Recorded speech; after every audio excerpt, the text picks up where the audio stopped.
বলছে এই মুসলমান ঘরের সন্তান শোনো, আমি তিনটা প্রশ্ন করবো, যে তুমি জবাব দিতে পারো আমি মুসলমান হয়ে যাবো। আমার কথা ভালো করে বুঝলে? তুমি তিনটা প্রশ্ন কি কি বলো? বলছে এক, নাম্বার ওয়ান কোয়েশ্চেন, তোমরা যে তোমাদের রবকে বিশ্বাস করো, can you see your god? তুমি কি তোমার রবকে দেখতে পাও? তো মুসলমান বলছে না, আমি তো দেখতে পাই না। So why do you believe on that? তুমি দেখো না, আমি বিশ্বাস করো কেন? প্রশ্ন আছে না নাই? ইমানের প্রশ্ন, যুবকরা মনোযোগ দিয়ে শুনবা। দুই, নাম্বার টু কোয়েশ্চেন, আপনারা জবাব দিবেন, আমি বলি মানুষ কিসের তৈরি? আপনারা বলেন মাটির তৈরি। জিন কিংবা শয়তান কিসের তৈরি? আগুনের তৈরি। আর জাহান্নামের যে বস্তু দিয়ে মানুষকে পুরানো হবে, শাস্তি দেওয়া হবে, এটার নাম কি? আগুন।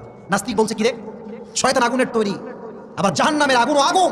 আগুন দিয়ে আগুনের শাস্তি আল্লাহ কেমন দিয়ে? আমাকে জবাব দাও। প্রশ্ন তাই তো, কি রে, আগুন দিয়ে আগুনের শাস্তি, হাউ কাম ইট পসিবল? এটা কেমন সম্ভব?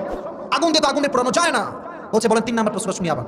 বলছে তিন নাম্বার প্রশ্ন হচ্ছে, আমরা তো বিশ্বাস রাখি আল্লাহকে, আমরা মানি এটা, ভালো মন্দ যা ঘটে কার পক্ষ থেকে ঘটে যুবক ভাইরা? আল্লাহর পক্ষ থেকে ঘটে। তো সে বলছে যদি খারাপও আল্লাহর পক্ষ থেকেই ঘটে, তাহলে জজ কেন, উকিল কেন, আদালত কেন, ব্যারিস্টার কেন, ম্যান?